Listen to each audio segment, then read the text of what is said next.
Susan, myself, Kenny Pellet, Chris from the city, and Kevin from the city. From the city. And then Teresa was there.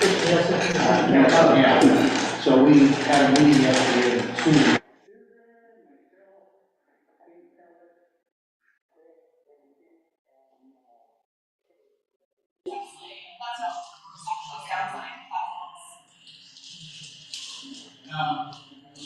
We talked about the construction project and some different things, and there seems to be a lot of problem getting, things that they need to use pipe, fittings, that type of thing. So they're kind of worried about running along on the project issues. And so we talked, and what Kenny would like to do for Mid-Valley Gravel is to get started a little early.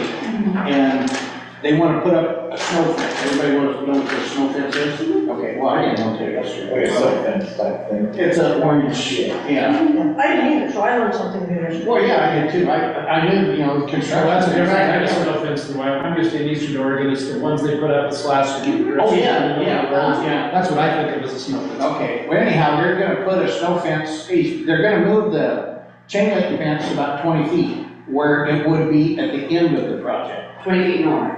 Yeah, so he's gonna come in on Saturday, actually he's gonna grade the track first, get that all redone.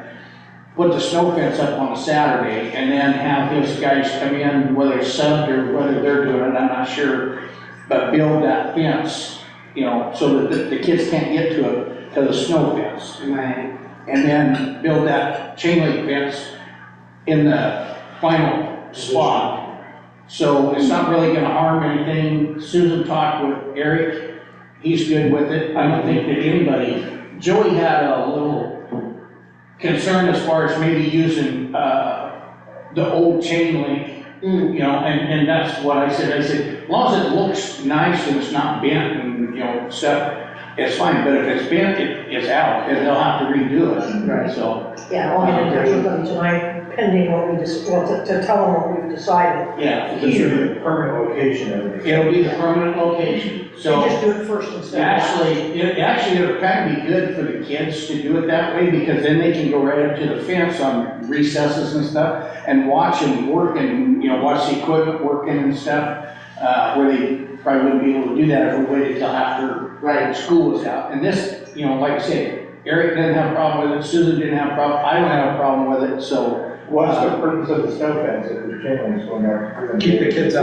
Well, to keep the kids out of the chain, where they're putting the chain link fence, and to fence them in the yard while the chain link fence is not there. Okay. Yeah, we just have to have a secure Because if they feature. have like a company, they put that chain link fence up in 3 hours. Oh, yeah, I'm sure, one day, Kenny said maybe 2 days, but I think one day, but they gotta Snow tear, fence stuff is. they gotta tear the old one out, put the old one up. Yeah. Well, and they have to grade the That's what it track, costs. so. Yeah, well, they'll do that on Time to Saturday, do they'll that. bring the track on Saturday, put Yeah. the snow fence up on Saturday. Probably Monday, maybe into Tuesday, they'll get the chain link fence put That up, makes sense. then the snow fence will go away, and they'll have the permanent chain link fence there. Sounds Which good. And the walking path will be done.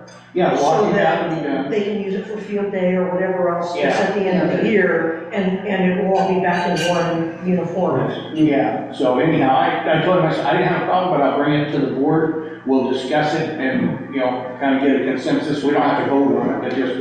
Sounds good. Consensus, and if I don't Well, the agree. fence is going there anyway, so. Yeah, well, that was my thought, the fence is gonna go there anyhow, so just put it up now and be done with it. Yeah, Because and that then, way- like Susan says, then they can use that area, at the end of the year, for their play day or whatever they want to do, and they'll have containment there, so. Sure. Yeah, Now, well, Oh, go ahead. I was just gonna say, and ultimately, if things get delayed and they're still doing construction in the fall, these kids will still be able to use that area and it will. Well, hopefully with this head start, they'll be done when they're supposed to be done before school starts. But it'll still be a repeat thing. Yeah, yeah. Well, he'll have You about just never know what's gonna happen. an additional 5 or 6 weeks, but like I say, his subs, a lot of times he'll have to wait on his subs because they're on another project that they didn't get the materials in, they're supposed to be there, so they're not done with that, so he's gotta wait for them. or he's waiting, I guess they changed, he said something about one of the things on the drawing, they changed a riser or whatever, because they don't have any, Yeah. and they okayed it to use a different style or something, you know, so, different manufacturer, whatever, so. I've been hearing, my brother's a contractor, and hearing from him for the last, 4 years about supply chain issues Oh, yeah. and trying to get stuff for his jobs, and it's just like, Yeah, so anyhow, and if he does run long, he's got work to do over here. He's hoping to have all of this done and then work on 16th Street north of Applegate, between Applegate and Main. They've got some stuff to do there. We told him that really doesn't affect, a majority, might affect 1 or 2 people probably that may come down that way or something, but the majority of the people come in Applegate and then down 16th. So, all right, so we'll go ahead and sign the execute on our report. They can get started and get right after it. And then they do have one snafu so far right now. There's some wetlands down here on the south side where they want to work, and the DEQ has to approve them. And then we're waiting on the DEQ to do that, so. But other than that, I think everything's For a piece of pretty well. ground about gate.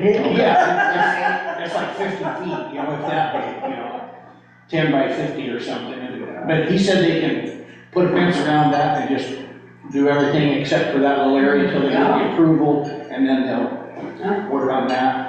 And he says, actually, you know, if we just went in there and did what we were doing, they probably would never even know that we did sure, it. they don't want a chance. Oh, I know, Yeah, yeah. especially not those wetland pines are no joke. Yeah, so anyhow, but yeah, that's the only hang up that's obvious to start with is that, but he said they can lay pipe and they'll do all kinds of other things, you know, get stuff done and have a good jump on it by then, and then after school shuts down, then they'll come north on 16 and work on that, so.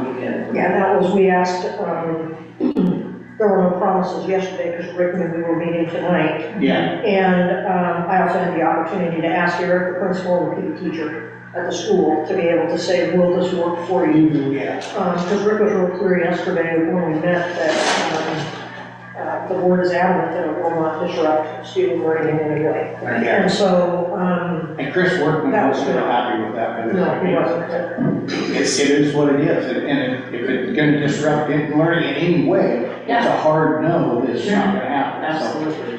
But Kenny Powell too was, I mean, they were great with coming up with that. He and Kevin Fear were great with coming up with some ideas. Yeah, Joey couldn't be there last night, but he had some questions, and so I responded to Joey's questions. He and Jennifer Griffith are meeting in the morning, and I've encouraged him to get in touch with Kenny yeah, to ask his questions, because that's where it's gonna need to be answered. Sure. yeah, so, okay, well, we'll get in touch with Kenny, either you can or I can. I got him on, but we're texting back and forth now, we have them working out there tomorrow, so. Okay, yeah, I can just text him and tell him, give him the thumbs up and, okay, and I'll do the elementary school, Chris Workman okay, chain to be able to make sure that route's closed, so they know that it's gonna start happening. all right. Okay, thank you, appreciate it. Is Miss Gray's the only one, Miss Gray's classroom's the only one that actually looks out that way, right? That is correct. That'll be fun, keeping those Did you have shades? second graders away from that window. Didn't you have shades put down? Yeah, so anyhow. Kids don't have shades here. All right, we're gonna start with the district goals, I believe, tonight. Yeah, I pulled up just a bunch of resources that I figured we could take a look at and talking about how we're looking to move forward. So I pulled on, yeah. So actually, we're gonna look at the, oh, that's, I think I did one from Michelle. Okay. Yeah, I'll take it, just in case, force of habit. So what I'd like to do first is to start really with the third page, that part of it.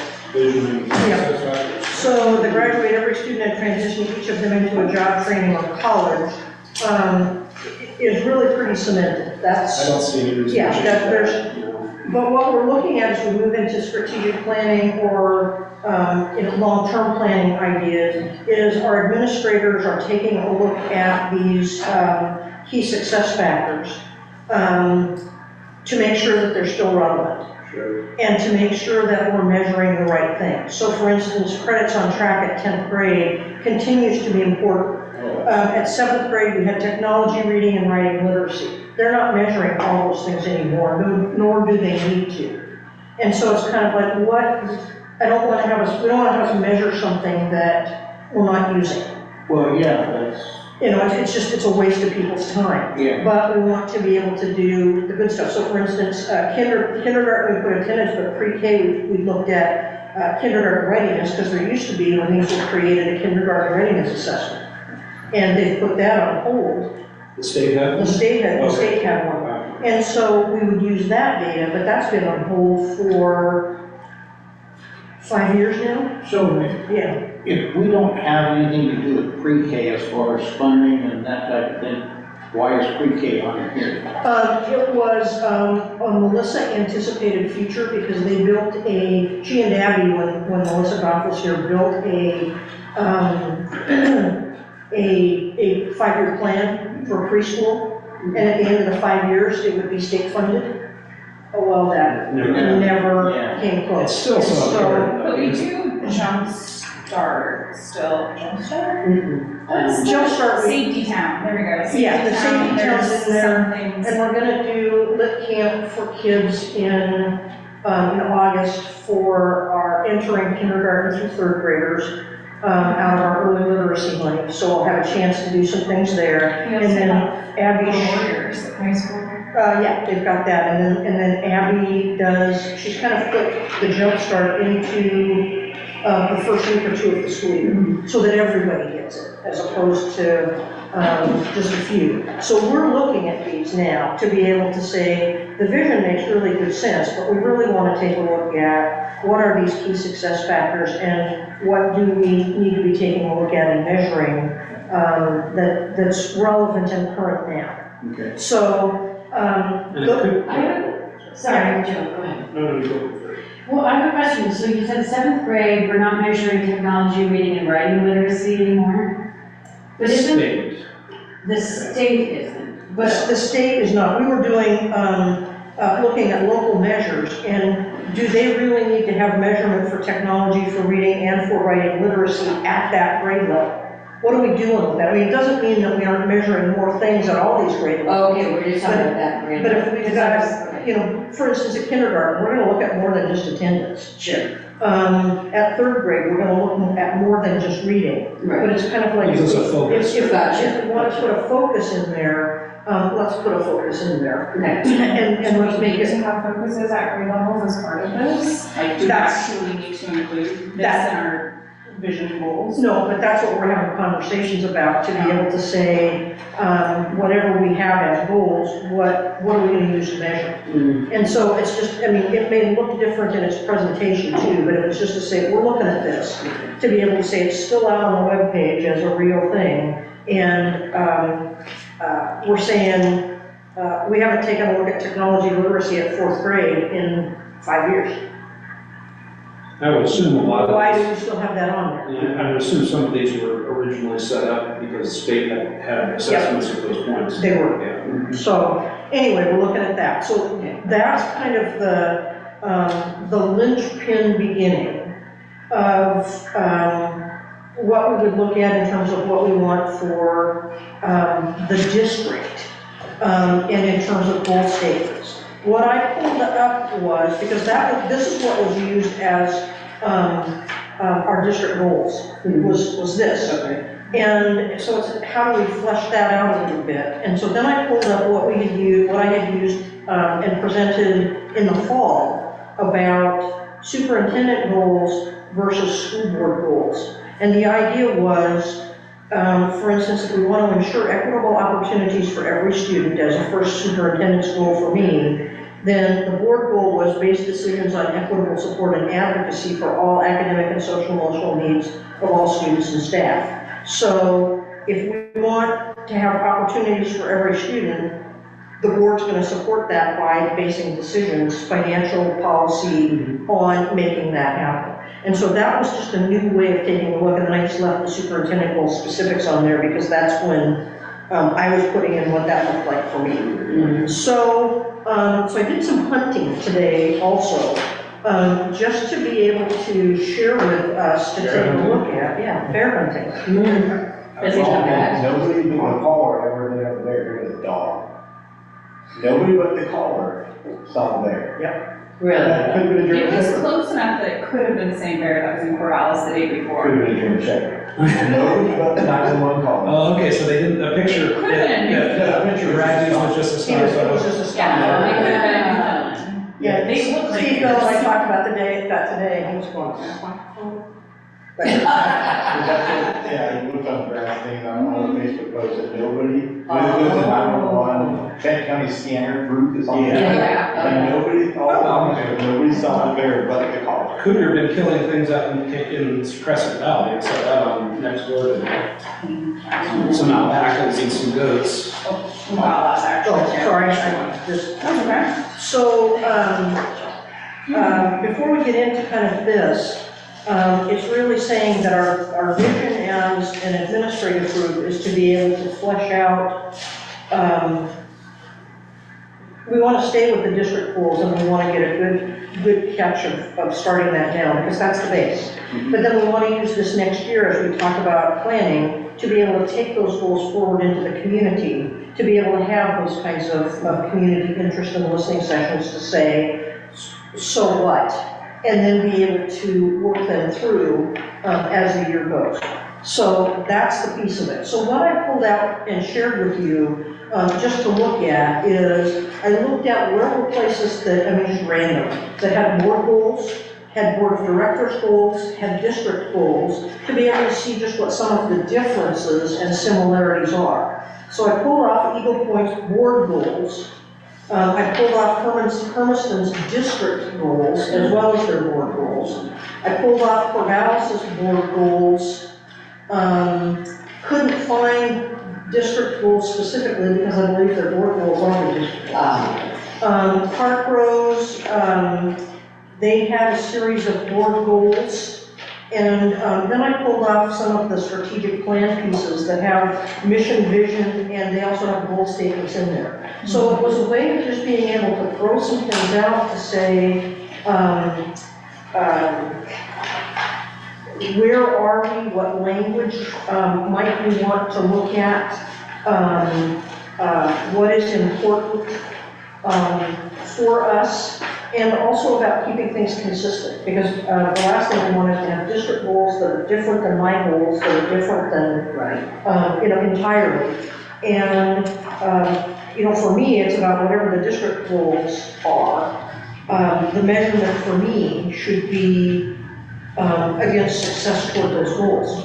And so, as we look at what are the indicators that we want, then I should be able to come forward to the board and say, here's the indicators, here's where we want to be, and here's where we ended up. And that should be indicators of, am I doing what you want me to do? So it was really about throwing out a lot of information.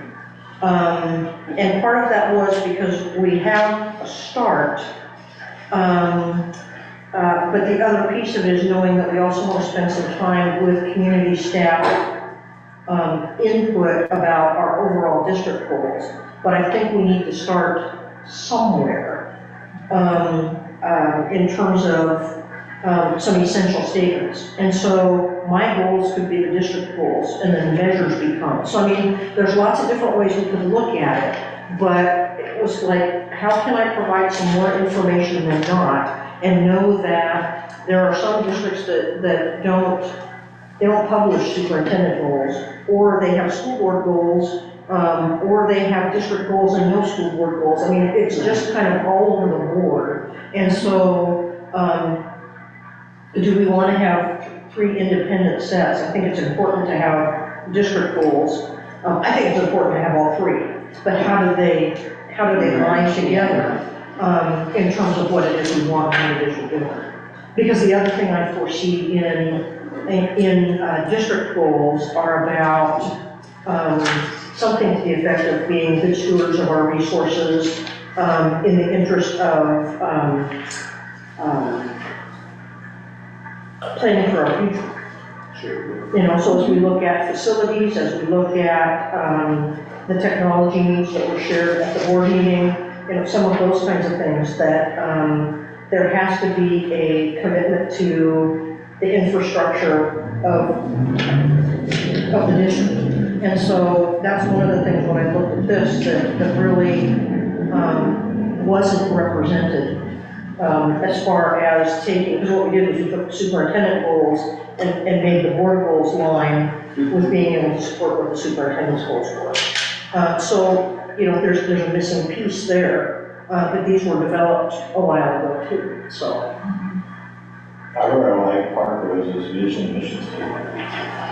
I think that was when I was gonna say the same thing, I think that's right. All students graduate school with a strong sense of identity, empathy, and critical skills they need to innovate the following path that they're choosing from the moment they come to their doors. Park Rose will inspire students to grow, to realize our opportunities in partnership with our staff and community. Yeah, and I know you said we don't need to change our vision, but I think we need to update the vision, and I agree, I like that, and Ashland's also, oh dear. I like that those students were like, Yeah, and that's why I brought this, because I Yes. thought, you know, if we can look at Yes. some other Kind of the pieces, same. at Park Rose and who else? Ashland. Thank If you. you get to the vision is inspiring learning for life, and the mission is empowering students to be lifelong learners, responsible citizens, and stewards of the world. And I think, I like the idea of a lifelong learner, or Not always. Yeah. our mission statement to me seems, to me, when I read it, it sounds like it's part of our low expectations. To me, that's like, these are the 3 things you can do in life. So when I read that, to me, it's like, well, you can either go here, here, here. yeah, So to me, it sounds very, Limited. yeah, this is the way I read it, I don't like the way it reads. And its real intent was to It's say, we're graduate. gonna prepare you for, what the future is calling you to be. And also, I think when that was developed, it was this, because for so long, we've been pushed from business and the university system to get kids to college. Yes. That one thing was said, and it wasn't get kids to training, get kids to jobs, or get kids to college. And so I think that was one of the reasons that vision statement got put in there. But you're right, I think it could be more expansive and And when less. I read it, it just looks, to me, it's just like, it said, you only have these choices. Right. And that, and just, No, and I think it's Park also, Rose, we look at those kinds of I think things. Park Roses is a little wordy for me. it is, but I just like how it's open. and- Yeah. Yeah. Ashland's might be a little too unwordy, but although, I mean, their it- vision. it's- Inspiring, preparing, learning for life. The mission, I like the mission, the vision, maybe expand a little more than that, but also, listen, it's okay for me either way. I mean, I am one of those who, I look at a good vision and mission statement and say, yeah, that's fine. Is it gonna affect my life much? Probably not, but it's good for the PR and for the outward facing to the district and to the you know, county and to the state. And it shows that yes, we care and yes, we are all about students and their value and education. And so, yeah, I mean, it's good to have. It's good to have, but at the same time, you don't want to drag it out, that people kind of get lost in it and just kind of. Right. But like Ashland, there's some people from. No, yeah. Learners, responsible citizens, and stewards of the world. Yeah. That's pretty, I like it. Well, that's good, you you know. can't steal that, but. Do we have- Somebody thought of that. Oh, we have said those exact words in meetings before. yeah. But you know, and it's, you know, it's how you set those things up that we can give people things to look at about what's important. So if you look at, find Ashland's here. Because like their vision, inspiring learning for life, that can be changed around, inspiring lifelong learning and something. Makes us not- Well, or one more thing, fulfillment, it's the love of learning, so Yeah, can we that's include right, that in yeah. our? Yeah, and I think those Right. things are easy to be able to do and then be able to put things forward. One of the things that Eric did with staff at the elementary school is they didn't want to go through the process of a whole new mission statement for his school, being a new person and all kinds of things like that. What they did was they took the existing one and they actually went through and picked out the key phrases and the key words. And they defined them together as a staff group to be able to say, what does that mean and what does that look like to us? So that they could actually then sit with it to be able to say, okay, that resonates with me, or why in the world did we have that in there? But it was a way to be able to bring life to it that could cause it to change into the future, but it wasn't a forced kind of thing to be done. But I could see taking something like this and being able to share it with our administrators, share it with our teachers, share it with our community, and make it belong to form. I like the word skills involved, because learning, lots of people, let's say their lack of education can have a very high level of skills. Yep. So, because education is in many different ways. Yes. You could have Yes. no formal education, but have great skills at Yep. something. My grandfather was that way. He was brilliant, but he had like an 8th grade education. He was a farmer. He invented lots of tools that didn't exist at the time for his farming, and they just, level of education doesn't necessarily level of, not only intelligence, You but know, farmers, want to quit high school, you'd be barely finished high school, we was wasting the time they had to farming. And they only farm 20,000 acres in the valley. So we- what are the things, I mean, you've talked about skills being key, but what are things when you look at, for instance, Park Rose and Ashland, that just jump off the page to say, I like this? I like stewards of the world. Lifelong learners. Lifelong learners. And responsible citizens, the whole thing. If I was just gonna pick from what I'm seeing here, I would probably pick Ashland's mission statement. And then some variation on Park Rose's vision statement, probably, I mean, with what I'm seeing right now. None of them are bad, it's just, it's a matter of preference. But you're right, I do, the vision statement that includes critical skills, I did strong sense of identity, empathy, I think that's so important. I think if they ended at the path of their choosing. that That's would right, be get rid of the moment they come here nice. doors, that is going to be there. That should be the unspoken agreement. It's Yeah. not Right. like 3 months into the school year, no, it's, you come here and this is our focus for you. Here you And I are. like the all students or every student, like it's really important that we make sure we're clear that we need every single student. And one of the things that's bothered me or concerned me about this one is it's not talking about individual success because that looks so different. So, and for some student, it wouldn't be a traditional graduation. For some students, it might be a GED or it might be. Yeah, the word graduate there'd be a different way to state that, because they might progress beyond the schools without doing a traditional graduation. But if you highlight So those we're words, preparing all of those students for success. critical skills, they need to innovate and follow their path of their choosing. That could be shortened, so there's not so many words and they need to innovate and follow the path of their choosing. But sense of identity, empathy, and critical skills. Yeah, those are. Those are, and that doesn't single out like the kids that don't graduate with a traditional diploma, because say, if you take out if you skip the graduation part and start where they just say, strong sense of identity, empathy, and critical skills. So that lines that had something built around it. All students will leave our All schools. students, with, exactly. I was gonna say. Yeah. When students exit our schools or something like Something that. like that. When students do their schools, they're prepared, or they have a strong sense of identity, empathy, critical skills, and are prepared for a lifelong learning, or lifelong. Yeah, I do I think that's implied to some extent, but I've always loved the phrase lifelong learning. Because you can teach kids all the facts that you want in school, how much social studies do you remember from high school? I don't remember a whole lot. I've learned a lot since then, but I learned how to learn. Being a lifelong learner, I mean, I'm 65, and I don't know what a snow fence was yesterday. I mean, I've seen them over in Eastern Oregon, but I've never heard those construction fences called snow fences. No, I hadn't either. So I'm still I learning. just think about that, I just call those temporary fences, is all I. Yeah. Well, and I wonder if we're looking at this Ashland vision and how it's very short, so it's very easy to explain. If our vision was something like preparing every student for success, And then the mission statement was longer, a little wordier. Mhm. And then we got into our values, which one of these has a really nice set of values. It's the Park Rose one. It's just they start with their values and break what that means down into a set of values.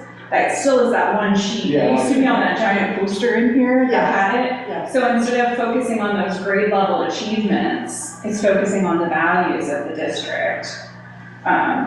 Which would, I think some of the ones they have are really wonderful. I enjoy every person is valued for who they are and how they show up. I like that, that's in the what stood out to me in that. That list. one, like how people show up is so telling of the success of the school district, I think, when you hear how our students are showing up, when we hear the good, the bad, the ugly, mostly beautiful, about our students. That one I thought was a really strong one.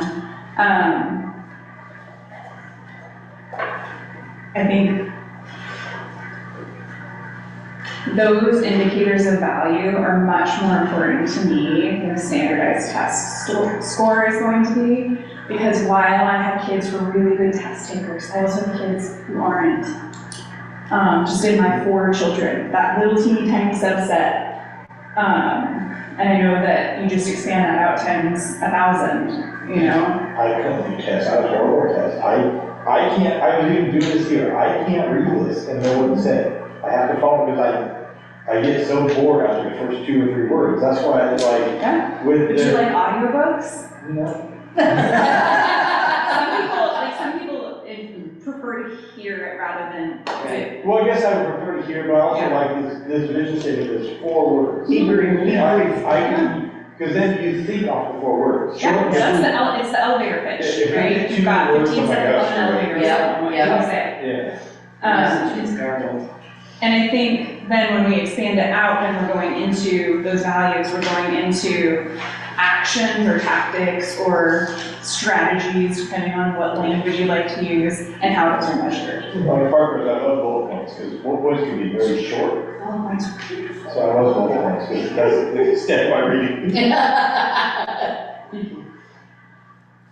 So yeah, I would like to see something sort of like the format of Park Roses, values, vision, mission. I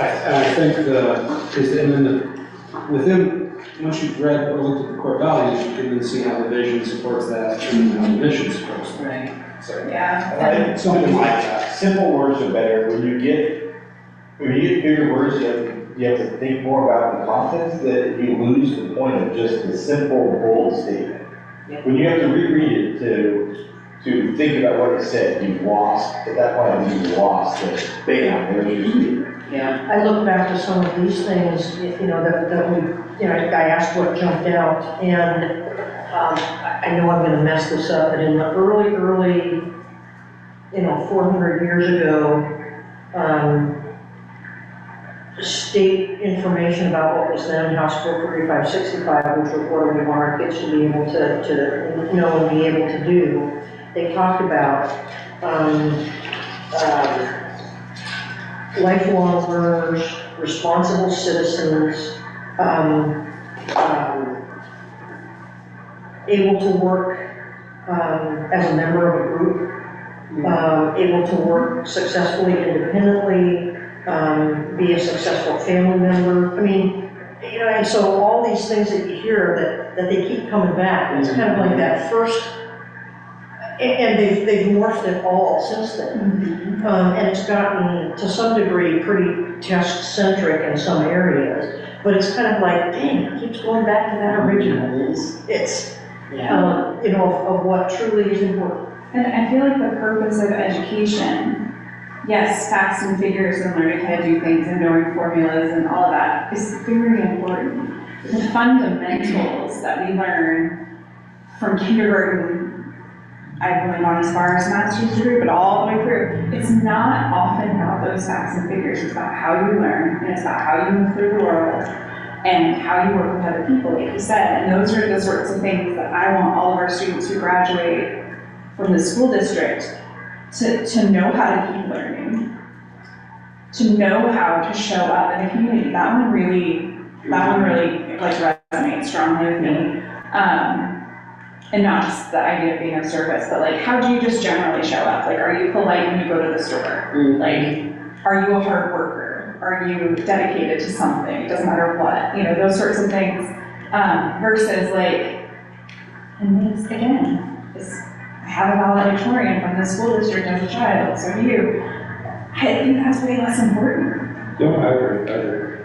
But yeah, because it's, I mean, you have, you'll have some, like, we're compared educationally to a lot of, you know, countries around the world. Yeah. And, I mean, yeah, okay, whatever. But what we find is that the best, what I consider the best students are students that come out of the system being able to be creative, innovative, analytical, with, even if they got C's and D's in some of their classes, you know, whatever, but do they know how to create? Do they know how to analyze? You know, I think the memorization of facts and figures is really unimportant ultimately in a lot of ways, unless you're in very specific, you know, professions. Yeah. You know, math is very important to a point. I was a math teacher. But then at some point, it's more about how can you apply that math to things in the real world. Because, yeah, I can do calculus, but I can't apply that to pretty much anything, because I've never had to. I wasn't an engineer. So, you know. Well, like, I memorized the Pythagorean theorem in geometry in high school, and I, like, understood how to solve for it. But like 3 weeks ago, somebody finally explained to me why it works the way it works, and I was like, well, you didn't have like, I've been able to do the math, No offense. but I never understood the, like, putting it together, and then it makes, you know, a rectangle, or whatever, like, you know, the next steps of it were finally explained to me in like a 45-second long video on TikTok, you know what I mean? Like, it's the why. What's really fun is Pythagorean That was 10th grade math, and it almost killed me. What's really important, what's really fun is the Pythagorean inequality, where you show the relationship between the three sides of any chart, not just a right. So on this one, bullet points, I just wrote, you were talking about down. So to make people able, or to help people able to learn, starting early on, the kids have a sense of pride, accomplishment, and self-worth. Yeah, so all those things together, so if you can take a kindergartner and they learn to accomplish. And you have to also learn discipline. But those things together will then help a person. There's so much mental health issues, and granted, I'm not a mental health doctor, but if people have more sense of accomplishment, pride, and self-worth, there may not be so many mental health issues. Well, they're also teaching them how to succeed through a failure. Exactly. Getting through a Well, that's failure, part of not discipline. necessarily, yeah, Then you have that's to learn to do really it. important, and Yeah, I like that I worry distinction about of it's not just the accomplishment side, but it's the mental side. Well, that's like the way you look at mental health. Given a perfectionist personality, which I to some extent have, the people that are perfectionists have a tendency to not want to start things if they think there's any chance they'll fail at them. And so that's a really bad, that's a really bad way to approach life. Yeah. which is why I love science, they teach you how to fail, and fail, and fail. And it might be a 4-H quote on that, a dairy where I got that the quote is, it's not whether you fail, it's how you recover after you fail. Yeah. It's a quote, there's something about not whether you fail, it's how you pick yourself up after you fail. Yeah. We had a principal at the high school, Ken Ball, and his famous, he had acronyms for everything, and his most favorite one was FINAFA, failure is not an option. And we all always bristled with that, because failure is absolutely an option. It's how you deal with the failure after it happens. Right. Yeah, and I understood the point of it, you know, he was really sort of meaning that, but it just making it I never really liked. Failure is always an option. Yeah. It's really about. I don't think failure is an option. It's not failure. It's not a final. It's not a, failure is only if you give up. Failure. Okay, that's how you define it. What you're doing fails and then you continue and you finish what you started in any way, that wasn't a failure. Yeah. Failure is giving up and walking away. Remember that creativity and innovation. At that point, failure is not an option. You can't just say, screw it, I'm done, and walk on. You still have to finish what you started. I liked what you said, I wrote it down, creative, innovative, and analytical. I think that's really powerful, because you can, like, those are excellent measures of success. But a lot of kids get out of school without really being very being able to be very analytical. That's one of the hardest ones there. Because I, that does require mental, a lot of mental structure, and one of the reasons that we teach math and science, even if kids never get to use it again, is it teaches them how to think analytically and logically, even if they never use the math again. Math is, but if somebody, anything in life, world functions on money. Yeah. Oh, yeah, no, the basic, I'm talking about high levels, and that, kids say, well, never use algebra again, well, maybe. That's why I was excited about the social studies curriculum presentation, is they very specifically talked about analytical content I think and we're how gonna have that's better. measured, and that's just, it's so important to the why. It Yeah, I was always never- comes back to the why. In social and studies, when something I was in happening. school, I was never really taught to analyze very well. A lot of memorization, facts, figures, dates, personalities. That's why I Well, do we were appreciate old it. enough that, you know, they've got We're older than almost that. 50 years of history between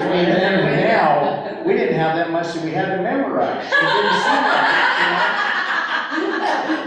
Well, no, I'm serious, and, you know, Well, yeah, we had to memorize dates Time when and things like US that. history was a lot shorter. Well, it depends on what you're learning too. It's well, like, what's happened since I then? never learned anything about Asian We have- history, for example. I learned the first time I ever learned anything significant about the Mongols was in some podcasts that I listened to driving to Ashland when my daughter was in school down there. The Mongols are from California, aren't they? Those are much scarier than the ones he's talking about. Yeah, Black Gang. I read this, so, but anyway, yes. That would be taught in US history class versus world history class. Middle school, I thought was so bad. I had to stay in lunch for like 2 years because I couldn't learn South American countries and capitals, because I knew I was never traveling there, I had no interest in it, and I refused to learn it. And you had to pass that class to move to like the next grade, so I finally just cheated my way through it. But I refused to go learn it because I had zero interest whatsoever in South American countries and their capitals. Because they gave us. Now, there would be ways to teach you or someone like you to get them interested, but clearly you weren't being taught in an Yeah, interesting we went way. to basically give them a map, you learn what it is, they give you a point map, and write down the country without going. Has anybody ever mentioned pathological demand avoidance to you? Just curious. No, that's another big. Because I have it. I also have it. If somebody tells me I have to do something and they want to explain why, I'm like, I didn't have a problem I with don't it, think I I actually have to, but thank you was for like, the this doesn't suggestion. apply to me whatsoever, why do we have to learn this? Yeah. Mhm. All right, so where are we in our, I was just gonna say, I I added the word, and maybe, I just wanna see how it sits, adaptable. absolutely, yeah, Yeah. that's sort of tied with it in the, under Harper's the innovate, Yeah, because, yeah, there's, in modern society, you have to be able to adapt. It's that adapt or die that a lot of businesses sort of have as their motto. Because, yeah, if you're stagnant, as a business, so look at it from a business side, all right, I don't think that's the most important thing, but, a business like Blockbuster, didn't really adapt, and they died. Things like that. Well, there's still one been, but that's. Did they finally close it? Oh, that's. Looking back to the first page, the Sure. purpose-driven goals, the way that turned out is just horrible to me, because I keep trying to read them, and like, number 7, equip students with knowledge and skills necessary to the future of their choice, and prepare students to function effectively in various life roles, and it goes on, like, holy cow, what are you talking about? So those are the things that are horrible to me. Yeah, That sentence was lost to me. Right, yeah, too much. these goals were written by somebody with either a very high educational background or a business background, because these are all buzzwords that come across my desk on a constant basis and inside my head. I It's make fun something of that them. we want to interface with the public, which Yeah. is what you're Yeah. talking about goals, mission, vision, what was it called, core values, all those things. These are things that are outward facing. They're also inward. We should subscribe to them, we should, strive for them. But things that we want to be outward facing to the community, we don't want to be overly complicated. Right. We want it to be something that people can look at, understand quickly, like you say, and they can say, oh yeah, I get that, I agree with that. Or they can have questions about it, but at least it's, This is great. Yeah, the wall's great, you can look at that and you gotta like, Mhm. things that just tell you what. Except there's not enough space between me and Green. Yeah, that is correct. It's crowded. You have to learn how to space your signs at some point, but not everybody learns at the same point. I also like that they do a test on solar system weather and the periodic table of elements this week, because rather than taking the posters down, we just cover it. Well, they've got students doing state testing in It makes me Friday. really happy. And so they can't, you know, there's certain Yeah. resources they can't have Oh, available to absolutely. students. So, I did in fact have a teacher who forgot to take down posters during a test once, and interestingly enough, none of us told her. Imagine Why that. nobody told her? Yeah, sure. Go check out with that one kid in class. This is what. It might have been me once or twice. So we wanna work on, like, wordsmithing a vision statement then? Or did you want to take this, Sure. did you want to take this to the schools, administrators and staff? I'd like to do that in terms of the mission vision, but really it's kind of like the thing that we had talked about going after is what do we want for goals? Yeah. Okay. And where are we in that? And, what I've done through mine, and I see it through a different lens, was really about making sure everybody had equitable opportunities, not equal, but equitable opportunities. Success both academically and social emotionally, safety and respect, and then the support of communication, but it really is pretty basic. And if you look at some of these in terms of district level goals, most of them have to do with growth specifically, but academics, social emotional, safe and welcoming. So it's kind of like if we had 3 or 4 things in goals that were absolutely essential for us. Are the district goals now Yeah. or board goals? District goals. What would you say that we really have to focus on? So if we're gonna make decisions about how we spend our resource and how we craft our policy in relation to that, what do we need to be able to make that happen? Is that, North Platte. North Platte. Back to the second page. I like how they broke, they're calling them their strategic points, but I think that this could be a way to chunk out the goal sections. Yeah. And we kind of have already done that, but I especially like the resources and service, because I think that would be where we could house goals around, long-range facilities planning, long-range technology planning, because those are resources and services. And the district goals are more internal, so they can be wordier, more technical terminology. They're not as outward facing as the, core values, mission, and vision statements are, so. I like the idea, and I'll just use the words that are on here because we're looking at it, of family and community collaboration. I had a goal on there of support effective communication throughout the district. We're entering a stage where we also really need to engage, staff and community like we've not for a while. And I think that helps us to be able to also look to our future as we look to potentially build and bond and Anytime you start even thinking about that concept of a bond, you've got to get strong community yeah, so support. this has got to be, I think, a big piece of the puzzle for us, at least in this next cycle of really making sure that there's a focus on collaboration and communication. One of my goals is starting this and always will be more hands-on learning, starting early. I just truly believe that more success and failure taught in kindergarten, first grade prepares the kid the rest of their life. And I think that this district has gotten better over the years with that, at least in my experience. Because when I first moved into the district and started teaching here back in '85,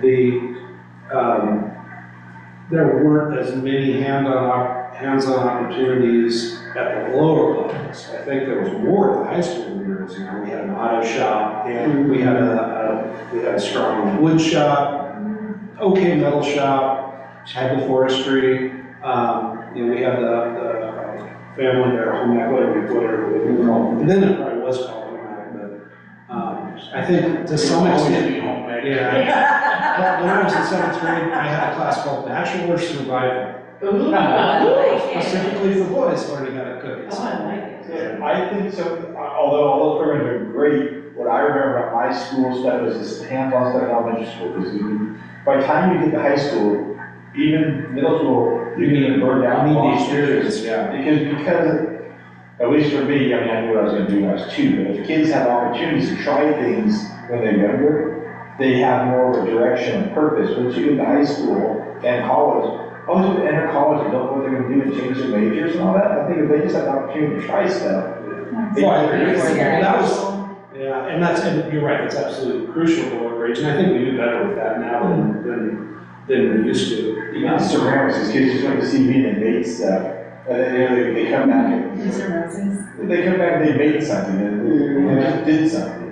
Yeah. And they've, you know, they've got a good connection with Maxtivity and stuff, you know, from over here, so, you know, they're are doing some great things. We're also having conversations about, you know, how do you bring back instead of the electronic device, social media realm, how do we bring back learning through just simple play? You know, and things like that allow you to. Well, there's just an article be. today, there was, I think it might have been one of our, from the OSBA, email came through today, maybe it was about, or maybe it was in the GT summary that I subscribed to GT anymore, but I get their summary emails. And I think it was about, was it Shelburne, that has pretty much eliminated all cell, they pretty much just said no smartphones now, even at lunch. Trying to get the kids back to, you know, face-to-face interactions and yeah, social media is a huge cesspool. Yeah, I don't know if you could do that, I'm sure we did in our elementary school, Lincoln, was the student store, it was a great thing for math, or they said that we had an old salad cart. They rolled out and got rid of the store, and they just gave us $100 to start with, and you could buy something in the Scholastic school catalog.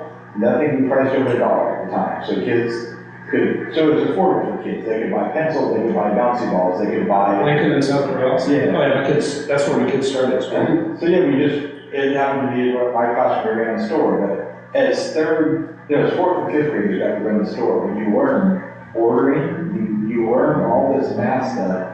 And it was simple math, because it couldn't be more than $1. We did stuff, we could go and do stuff by 5 cents. Because even though somebody came and talked to us by the penny was the way to 99 cents, we were going to buy stuff over $1, we decided to do like 5, 10, 15, 20. So we would do, you know, 25 cents, 5 for student. $1 or whatever. So anyway, that's the sort of things I remember that really stood out. You had practical learning, it taught you math, it taught you the social skills, it taught you all that stuff. Yeah, and that's, you know, the kids get to do that through field trips and experiential things that they do in classrooms, and they do, I think, still, my kids are out of the elementary school range, which is weird, but we do a lot of that in the district, we're really good about that. But I like the idea of that being a through line, starting very young and going all the way through, not just that you have to wait until you're in middle school so you can play wood shop, but like, can you build scrap wood robots in class, or, you know, not actually moving, but like those types of opportunities. So maybe our words that we like list, you know, hands-on learning or experiential learning, whatever you want. And I know there's so much to do, a lot of this stuff is 1 week of this and move on. You don't grasp, there's not a time to do that stuff in a short time. But I know there's so many different things you have to teach, and there's so much more I have to teach them now than doing it. Yeah. But It would be nice if there was something that's a through line, where they could come back to it and come back to it and come back to it. Yeah, it would be. Well, that's what goes back to something that you had said earlier, Joe, about,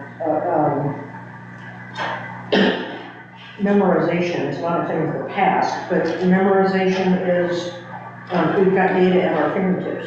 Whether it's accurate or not, that's, you know, when it comes into play, but we've got data at our fingertips. Yeah. And that's not gonna go away. Right. It's a good skill to learn how to memorize, but do I need to memorize everything? And so it's kind of, it takes a look at the shift of how do I demonstrate my knowledge and skill, and what's most important. And I would say as a math teacher, there's a lot of things you have to memorize in math, but the single most important thing is to memorize your multiplication tables as early as possible.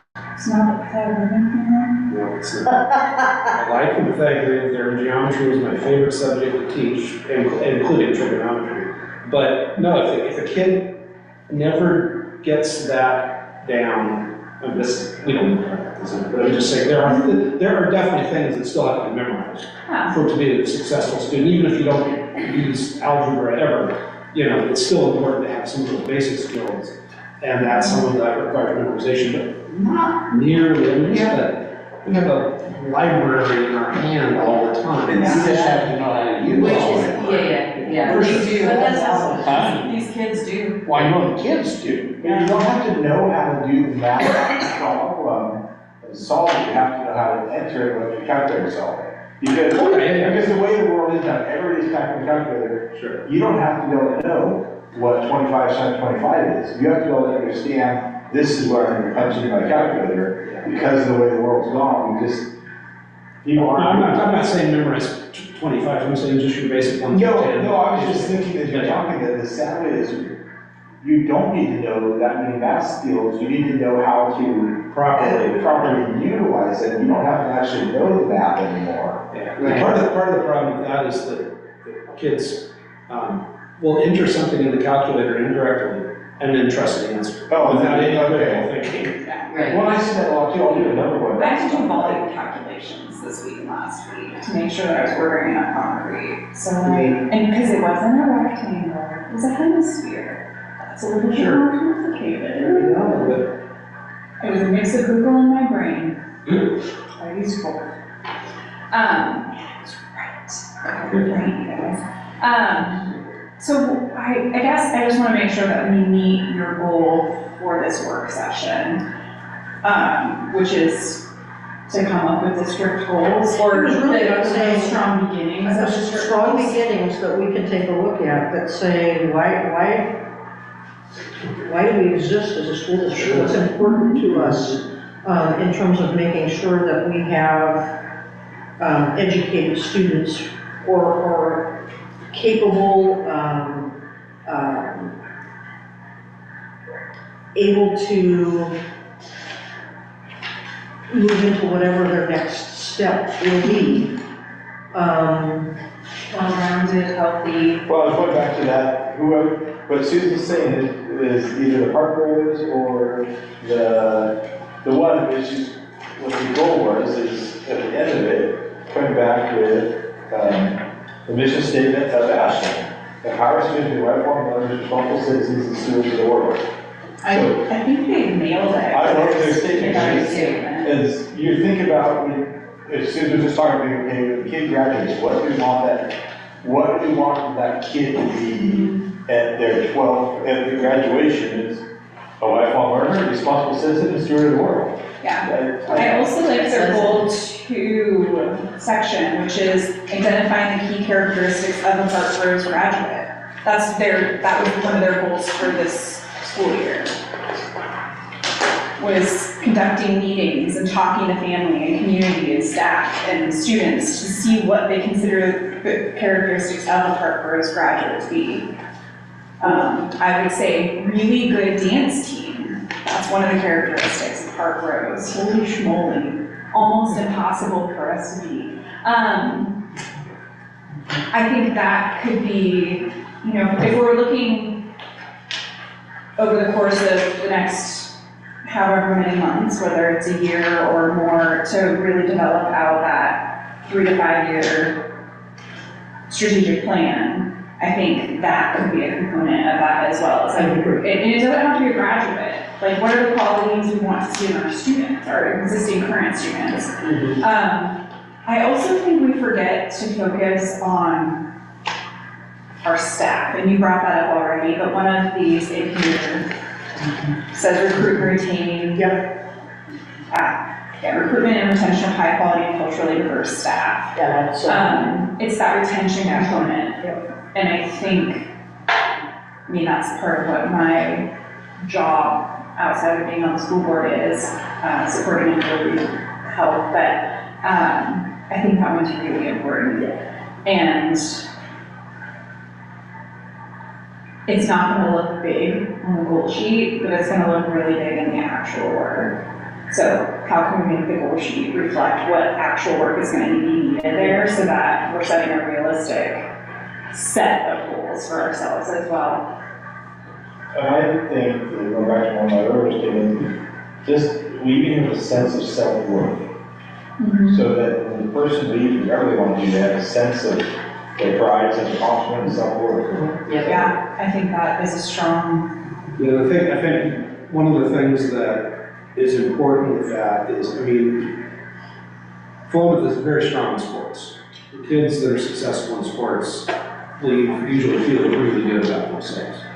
Kids involved in academics sometimes leave feeling really good about themselves. But there's a lot of celebration in academics, more celebration in sports, we can get into that, but there are certain things that students do in school that are very important, don't always get a lot of recognition. And so sometimes that is something we talk about self-worth, trying to find ways to get students to feel like they're being celebrated for significance. I don't like the whole, give everybody an award kind of mentality that is there for a while.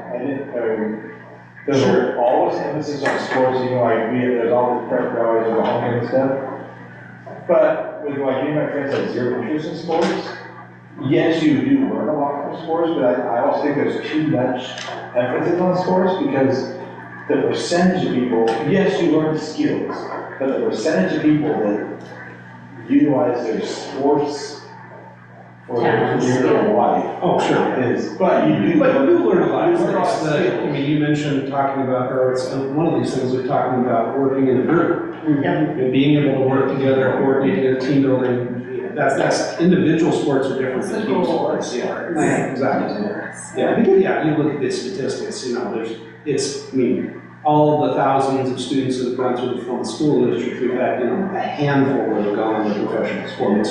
yeah, but it's also, for a lot of kids, ends up being the thing that keeps them going. Oh, yeah, it is very important. Sports, the arts. It's not only going to professional sports, because I got a friend of mine that, loved to play sports and stuff, and he was never good enough to go pro, but he stuck with the athletic part of things, and he's a broadcaster in Southern Oregon. True. There's all kinds of different fingers off of the athletics that. And that all goes back to what you relate, like you said, what you're really interested in. You know what you want to do when you're young. A lot of kids, they'll come up and they just fall in love with swimming or baseball or dancing or whatever it is. And we have to be able to feed that. Yeah. And tying that to the experiential learning part, and I don't know, this is probably so far off topic, but Alora is in health oc right now, health occupations, and they're doing a lot of job shadowing. Those sorts of experiences and opportunities for kids are super cool. Now, obviously, she's job shadowing like a hospital and clinics and dentist office and eye doctor, et cetera. But do we have those opportunities for people who take other kinds of classes to do job shadowing? Now, obviously, we're not going to be able to get kids job shadowing at ATI, but maybe. My kids were going through, it was the senior project. Very far afield now. But there's virtual things that, you can do now and stuff like that. It does, depending upon the class, get much more difficult. Because we're talking about in those instances, then we've got to now add the dimension of who has permission to leave, the cost of being able to get insurance, all that kind of stuff, so. But that's where the STEM Hub, I think, with Chris talking about, like, some of the students are gonna get to see CNC machines in use and that sort of thing. We're seeing those elements coming in different ways, but how can we have that be one of our goals in the district and on the board is to, like, increase those hands-on or in-person or whatever the right words are, I don't know the right words right now. That could be a good goal, is like, I hate to use the word exposing, but it's Just increase the opportunities for. more opportunities for to experiential see learning. different aspects of life and the world outside of academics. Yeah, I just signed field trip permissions today for 8th graders to go to LVCC and to, Oregon State, I think. Anyway, there's 2 trips that the 8th graders are gonna take, and it's really about what other things what are some things that are out there Yeah. that you know, encourage your future, get you excited. Do you have any sort of, any remedy the senior project anymore in high school? It's very, very minimal, Okay, yeah, very so minimal. when my kids went through the senior project was, you know, you had to have, minimum was, I think, 40 hours of outside of the school doing whatever you were doing with your We job. could do 100 hours when I was in high school, maybe we were able to do 3 of it being a My thing. son did learn how to forge knives up in Summit with Michael Hemmer. I don't know if you remember him, he passed away not that long ago, unfortunately, but yeah, he was like 140 hours into it, something like that. Yeah, my partner and I were teaching English. Yes, Oh, yeah. that's a piece that So I they had all have to do. 4 high school students text me about working the summer. I called all 4 of them, because I do not, if you want a job, pick up the phone, call, show up Sunday. All 4 of them text me, hey, looking for a job this summer. I call them, no one. So what we're doing, I said, I need a resume, I need your picture, I want your picture, I want a resume, so I know who you are when I'm talking to you. None of them fall through. One of them, Really? he texted me, I talked to him on the phone, and I couldn't get him to say what it's like, so I just crossed those in the week. I called him and said, Just so you know, so I just delete that. it's very close to being illegal to ask people for pictures now, just so you know. I understand the motivation, but there are laws coming through, so I'm warning you in advance of the laws hitting. But just, the point is, none of the 4 work for the job, all through any piece of paper, anything, any fall whatsoever. And I do resume writing, I know Nicole Stevie. Yeah, they Teaches have to that. do resume writing to get through, they have a senior Keyboarding. completion thing. Wow. Because these are 15, 16 years old, so Right. there's a resume not starting until 18. No, they're starting to work on them probably more in the junior years. Well, so you might do some things that It might be a you year. So I guess my point is that if these kids are a year before that, and they're starting to look for work, that class name will bump down a year. Yeah, where they need to start working on those things. Versus the 17, 18-year-olds. So under that experiential professionalism might be a component of that. Not, because for me, that is what that is, whether it's a summer job or you're applying to be, you know, go to medical school, there's a level of professionalism that's expected, or etiquette or courtesy, whatever you want to call it, that can be part of that experiential learning. Right, and we're seeing more of that shift, also. You That's know, good, that's good to know. We've got servers for, Rotary Salmon and Jazz, you know, it needs student servers to be able to help out. Oh yeah, I've been the parent teaching them how to do it before. Don't wear your jeans with the holes in them. Mm-hmm. You know. Wash your hands. When you show up to be, I mean, it's those kinds of things, but Yeah. it's, there's just a different expectation. Yeah. So it's really interesting. We had a kid show up to work, and I said, you know, this is kind of like a wear pants sort of job, you pull it off, and wear pants.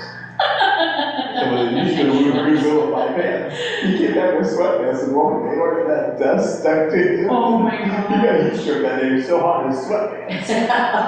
But your own pants. That's funny. Yeah, there are kids I see that they wear shorts year round.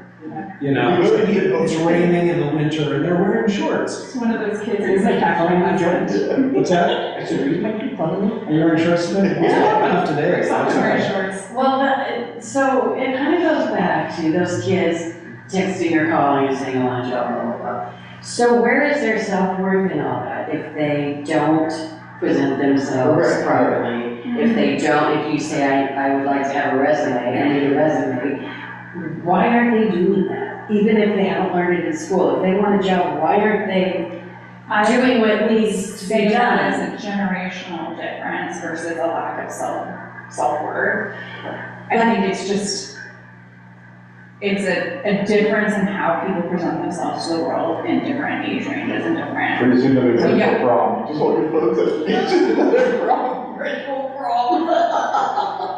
So, I think there is part of that, but I think part of that is because maybe as a society, we've changed our expectations and standards, and it goes back to, being resourceful and doing this and doing that, and, there's been a huge shift. As much That's as, me, it's as much very as it sad. might not be, in my mind, as important, the students come up still need to know that the people hiring you are going to be an older generation. And you need to understand that, and you need to understand what their expectations are. Right. Minimally research the job that you're Yeah. gonna be But applying they to. definitely learn that in Yes. high school, because my kids have learned that at high school, not just from me.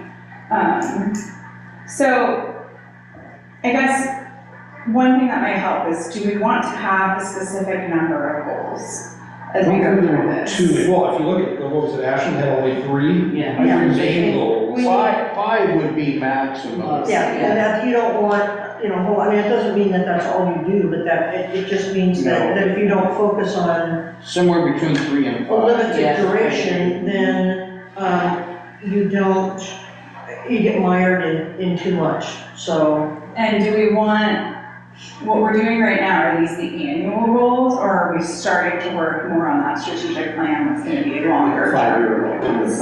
Yes. Yes. That is a perfect answer. Because I just want to make sure, because we don't get the opportunities to socialize, I want to make sure that we still get the work done. Sure. Although I've been very much enjoying On the the conversation. goals, Aaron mentioned staff. We have academics, facilities, staff. Our goal, we basically talk about it all in academics. Do we need to? Not necessarily. But do we need to have some of the facilities in the goals? And I haven't looked at the plan. Well, if you look at this one from, North Clackamas. Clackamas, the resources and service, I think, would include that part. Yeah. And then your student experience and success, that's more the academics. People and culture, looking at, equity and. Where I was going with that was Rick said no more than 5, so if we're looking at 5, if we have 3 factors is the way I see it, is staffing, education, and facilities. Am I missing factors? So if we're going for 5 And goals. community. Family and community, like this, that's why I was putting this one, because they also have family and community collaboration, that communication is in the goals. And I think student experience has to be bigger So than do academics. we want 5 categories and then like 2 or 3 subcategories under them? Because if we're going from a list of 5 goals, Yeah. it doesn't seem like if we have facilities need something underneath it, academics need something, Yeah. culture, community needs something. So I So don't know that just 5 goals. Oh, yeah. I think we have goals and then we have tactics Okay. for those goals. Mhm. And I think if we use this and just wordsmith it to make it fit our community, I really like the way they sectioned this out, because then we can identify, okay, if we're talking about long-range facility planning, that's gonna be involving resources and services. It's also gonna be, family and community collaboration, especially since we know in the next, like within the 5 years of our strategic plan, we are gonna be talking about, hey, we've got buildings that are breathing, and when it gets cold, they open up, and when it gets hot, they close back down, the middle school specifically. You remember the crack? Think about it all the time. Yeah, the middle school had a crack that expands and contracts, and you can see daylight for certain times of the year. In one of the classrooms. So for you, Susan, do you want to do something like this? Do you need from us a couple things? Are you good with what we're doing and learning? I'm just writing down the key stuff to be able to then craft and take it with our administrative group. My next question really is about, so what does that mean in terms of school board and school board responsibility? Is the school board's goals, are the school board goals the same?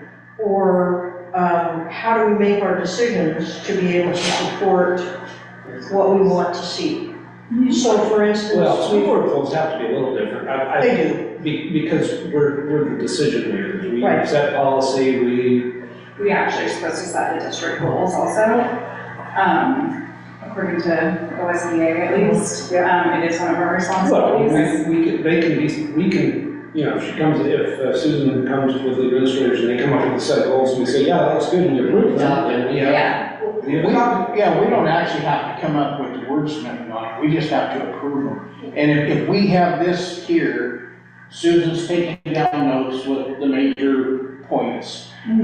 Goes back to the administrators, wordsmiths everything and puts it together, and we like what it says, or we don't like what it says, we need to change this or change that. We're doing our job. Yeah. They're doing their job, No, we're doing I our get it. job. The board goals we have here are really pretty general enough to support pretty much almost everything we talk about. We might want to tweak something or add one more, I don't know, but, I mean, I think if you read through these, they pretty well cover what we need. Well, I think what Rick just said is, what Susan's doing is, I think we're giving her what she needs, is we're throwing out the key words that we like, the goal, the things, which is kind of going back to what, your guy, Vince says, that we are on this cruise ship, we are the ones picking the destination, not operating the ship. So we're throwing out words of destination, it's Susan's team and their job to then figure out how to get to that destination. Right. So I think what Vince described is we're doing that by what we're doing, is throwing out what we're. Yeah. So I was just trying to make sure we're not shirking any responsibility. No, you know, this is good, because really it was about, as I started looking in, there's so many people, I mean, do we, My first question, because I hate to fix what ain't broken, does anybody have any problem with the school board goals we have as of now, before the comment? Because they're pretty general, they cover pretty much everything. yeah, yeah. Well, I keep reading them again, But, yeah. I try to keep reading them, get to the points, though, so they need their. Well, yeah, certainly. I think if we're going to be looking at, you know, resetting our vision statement and mission statement. Oh, sure, and coming come back up with and new categories, then we're gonna need entire. We'll come back and revisit it, but I'm saying just generally right now, when I look at this, I see it covering just about everything it needs to cover.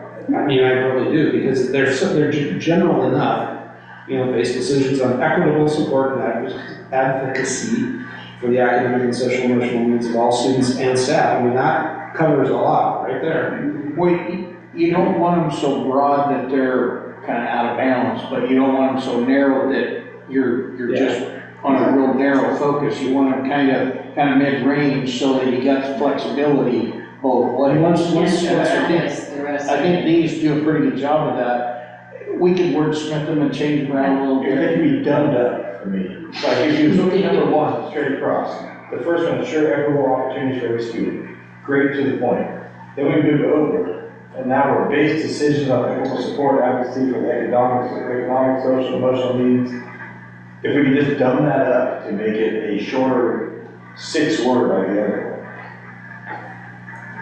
But the biggest difference between that I see between the superintendent goal and board goal, superintendent goal is, you know, ensure the equitable opportunities, which is the day-to-day stuff. And we have to base our decisions as a school board. Right. So you need that, you know, base decisions part of it, because that's what To we do. identify, yes, what Yeah. we're doing, yes.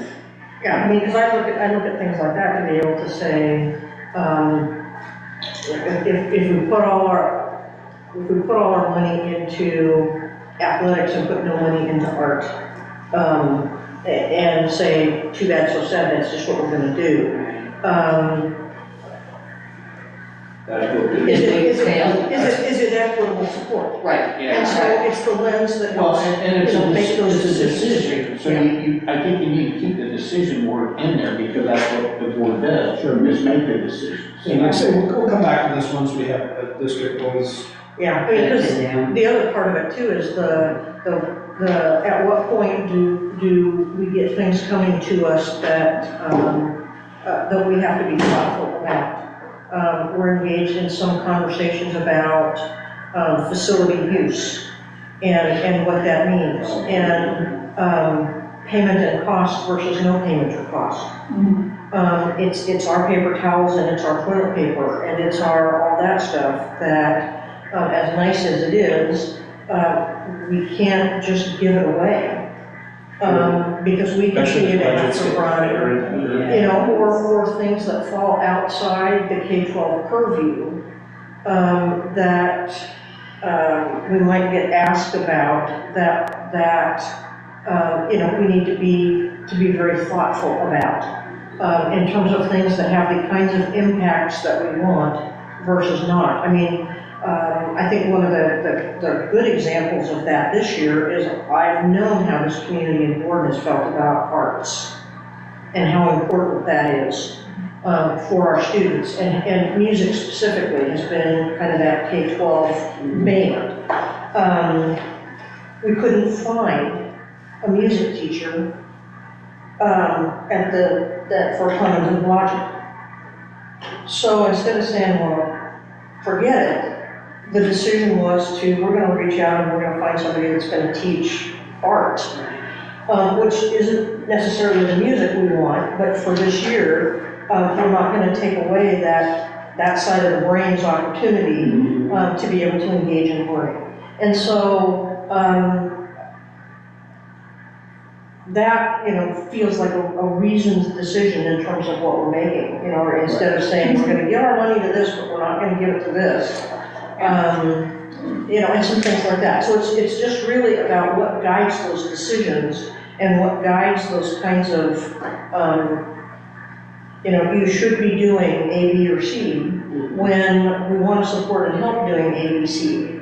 But if we have to cut a teacher, which thankfully we're not in that position again this year, if we have to cut a teacher that serves our K-12 kids in order to pay for something that doesn't, that's hard. Yeah. At first, time we've been living without a pool. That's We're gonna have to exactly make what I was some- just gonna that's say. a piece of the Because puzzle. I look at this and I don't see the word pool in here, but I do see the word, we're in preschool. And we have the same amount of money to the pool that the preschool. Right, is. and this was So really we about, mess that no, this was about kids. up. Yeah, This was about measurement around kids, more than anything. but I just wonder, Oh, yeah, that's. because we put finance behind a pool and we didn't put finance behind a preschool. Oh, yeah, And we that did. is actually. Yeah, we listed. did. I know, but Yeah, we didn't put $100,000. Just on your bear, say left from middle school and just walking across our field of grass right now. So the bear went 2 miles that way. Also, somebody just filed That's out out there. there, just want to, I've never seen this before, your cows are racing around like crazy. Oh, yeah. Because the Broncos and the bear is just walking across the field. Do you need to Somebody go rescue the cows? Don't take it to Was that. it you who was saying what they thought that it was looking for his baby? That was one of the cows. I think it's the same bear. I bet you. Because it was by the fairgrounds. And It our house wasn't is like- 2 miles south on Fernville. Yeah. It's probably the same bear. there you go. It has been cited again. They can range by, did you take a picture? And now somebody else has seen it. That bear was like, They take oh pictures. yeah, Brian, you think I don't exist? I'm gonna show you, I'm gonna show you. So, Karen, back to your question or your comment, those are the kinds of things that we're looking at. Yeah. Being able to say, we and many other people don't have the luxury anymore to be able to support and things like that. We've had conversations about the pool. I love the pool. You know, we're having conversations about what would that mean to do something at a community level. Yeah, To be able to do that, but the other piece of that is, for me right now, it would be very different if we had our students swimming more. Yeah. But the staffing right now won't allow for our students to spend time over there. Yeah, I mean, it's hard to Oh, yeah. get lifeguards. And so Insurance. that kind of changes, you know, the scope of things too. To say, if we could get our kids in the pool, it might be a little bit different, you know, decision. I mean, we need to do something long-term, but yeah, that's, I mean, so those are the kinds of conversations we're having yeah. about, you know, do I believe in a pool and do I believe in swimming safety and water safety for kids? Absolutely. Do I believe in preschool as a great thing for kids? Yes, I do. Is that the responsibility of our district? It's kind of like, you know, how do we make those decisions thoughtfully, you know, in terms of what we do? And part of that is also how do we be a good partner? That says there may be some situations where it is in our best interest to partner to be able to see something occur that will give us benefit long range. But it's just in how we think of it and what are the parameters that help make those decisions. What roughly ballpark number operating costs of the pool staffing per year, and the cost of having a pool? Is it 50,000 or 150,000? It's Closer to 100. 100. Yeah. So what if the pool? That's not just the staffing, that's like, So if It's the not, pool it's a is residence operating. Yeah. Next on, but just hypothetically with the pool, what other opportunities would the students get with that same kind, would that $100,000 just operate a pool? Because the pool infrastructure is there, whatever status it is. Would that 100,000, basically that would cover 2 teachers' salaries, low salaries, one teacher? No, one. One teacher. one in an instructional assistant. So one teacher, but no materials and no other Or facilities. curriculum for two So subjects. looking at it that way, if a pool goes away because the maintenance cost is there, does the money benefit More students. more students by the program? Almost, to me, is what you're saying is almost no, because the cost of doing anything else, to buy curriculum and hire a teacher, I don't know, I'm just. Yeah, The cost of that. no, we have backed down, Hmm. specifically on the pool. And Back, they're I mean, not getting rid of it or not funding. not funding. And relying on the input, there is an endowment, that exists through the Benton Community Foundation that gives some money to that. And, we've diminished hours and things like that to take away more of the district's financial responsibility for that pool. And I haven't actually been that close to it. Yep. Is the pool in its own separate building? No, No, no, it's part. But there is there is outside access to it. Yeah. Where I was getting at, is it such a thing that the pool could be leased to PYAC or another entity that could operate the pool at their, that's the conversations that we're having, or getting engaged in again right now is about, would the community support a Parks and Recreation district? Would the community support a community center? And the other piece of this pool has got a limited lifespan on it. A very If limited it's presented in the proper way, I think that the community would get behind the Parks and Recreation. and I think it's in the works, because we've talked to Darrell Hensberger, ex-president of Frolic. He's been talking to Chris Workman about, they're in a, he said that, I think in the next ballot, they're trying to present a park and rec for Frolic to now operate the Frolic grounds, or what they can do now the Frolic. Okay, and I grounds is- hadn't heard that. So, Yeah. talking to him a month ago about, I called him about the community auditorium, what funding they can get, because they get that funding from there was some federal funding for, I don't know what it was. For something. There's a new arena going into Frog right now, I talked to them a couple days ago, it is happening, August 1st starts the demolition, and they have a new fully surround, where we're going to come in by this funding they got, because now it's not a private event, it's a community section. Okay. Well, the City city owns is the the ground, so they can qualify for more grants. Right. And so if I do it by forming a Park and Recs department to maintain the Frolic grounds that's currently done by volunteers, they could get more federal grants. So then I said, hey, we could use an auditorium in this town, those are the sort of things that we can do. So one option would be, can they put a pool with federal money on their ground? Or can they operate a pool, like, if this one's aging out of lifespan, as sounds like they're looking for community outreach, because he told me to go visit Chris Workman and say, hey, give your support as a school district, as, hey, we can use an off-site auditorium. So it sounds like they're trying to get community input of whether they would support on the ballot for tax dollars to support a park and recreation program. But Okay, and that I just want to ask the questions about that, because I have not heard of that recently. And, is it right now the city of Frolic And that's the only connection, or are they willing to spread that wide? I don't know. No, they had other parks, he told me a list of places they were trying to do a full Pomona and surrounding communities parks department, so they had a make, because They just published something about it. They published all of the park, like a list of all the parks.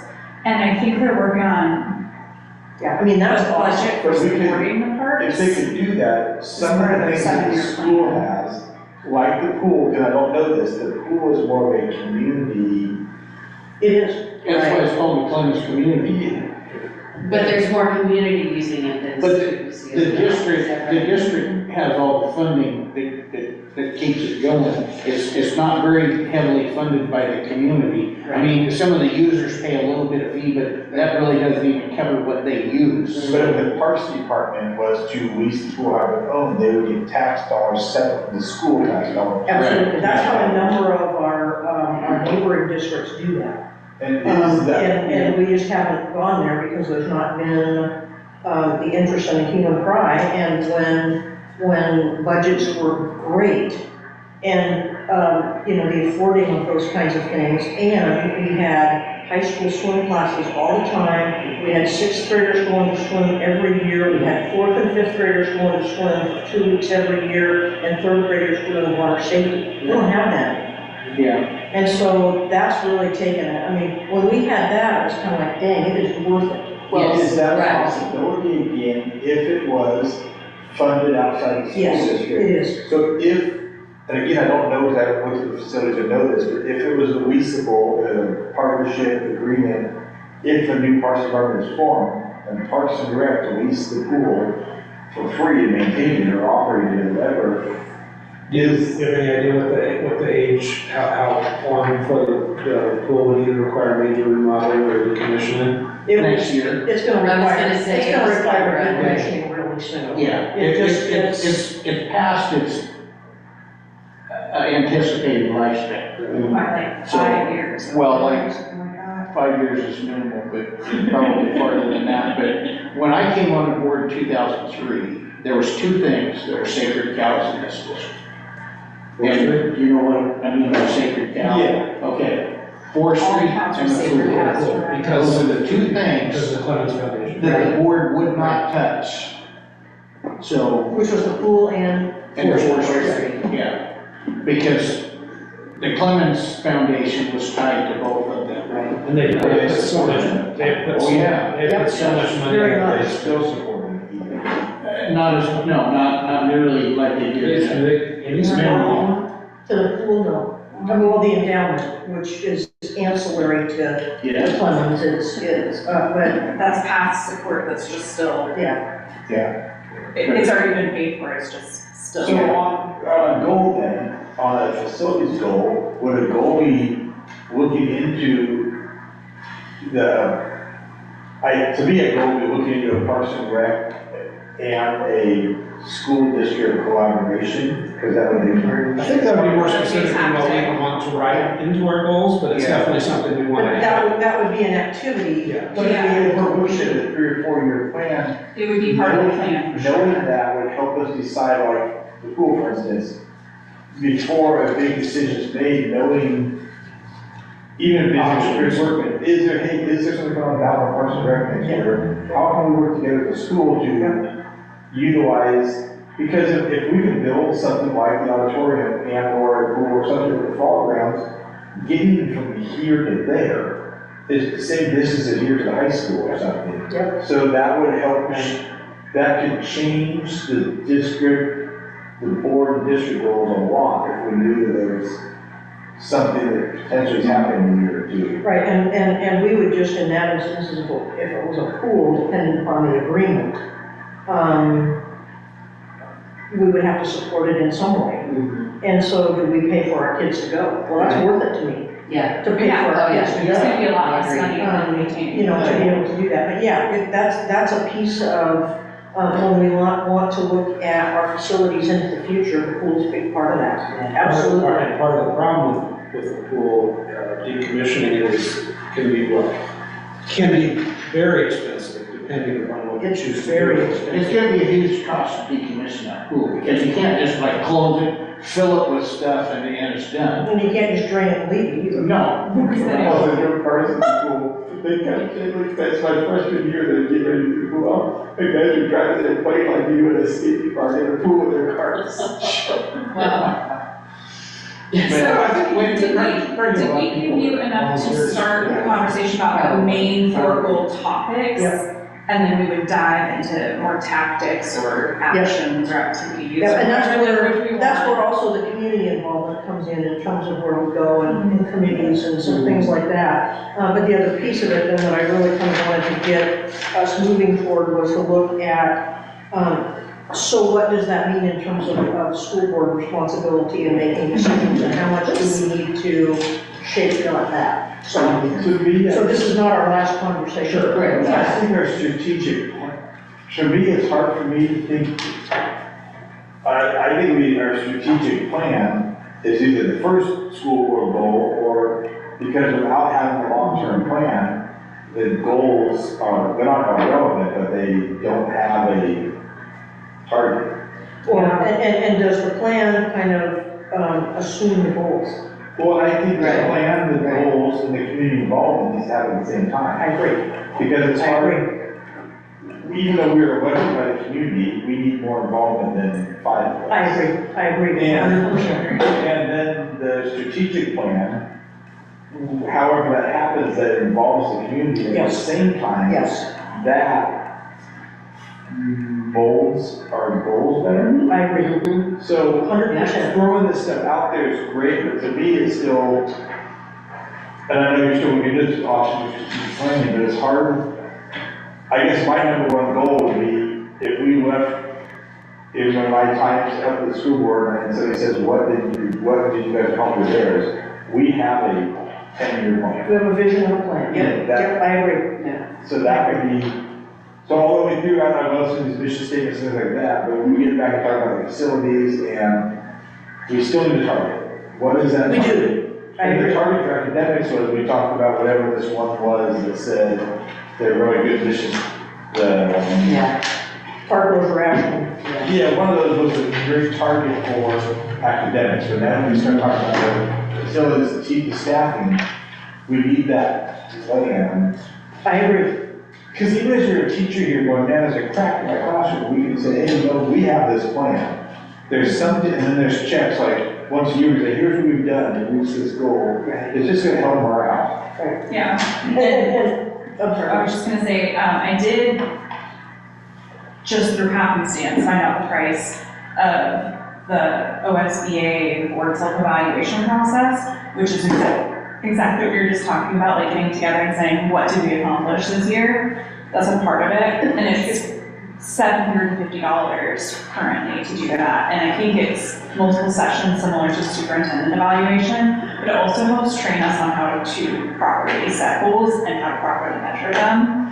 So I think that would probably be well worth the cost. Additionally, OSBA right now, through the Rural Caucus, has $1,500 available to 6 districts through an application process specifically for board training, and I think that board self-evaluation falls under that, so they're gonna teach us how to do it. So we could apply for that if the district doesn't have the money, and then if we only needed $750, they'd be able to use that for another scholarship for another district. Even if the district has the money, it wouldn't hurt to apply for it. And Yeah, we could use the district absolutely. money for something else, I mean. Yeah, and it's OSBA funded dollars, so it's not like, Yeah, you know. no, I think it would be good to have OSBA come in and help us with a self-evaluation, and, because it would round everything, and they've got a lot more experience at it than we do, so. Did Vince ever get back to you on the OSBA doing their strategic plan? No, I've still got to reach out to him, to be able to make the connections there.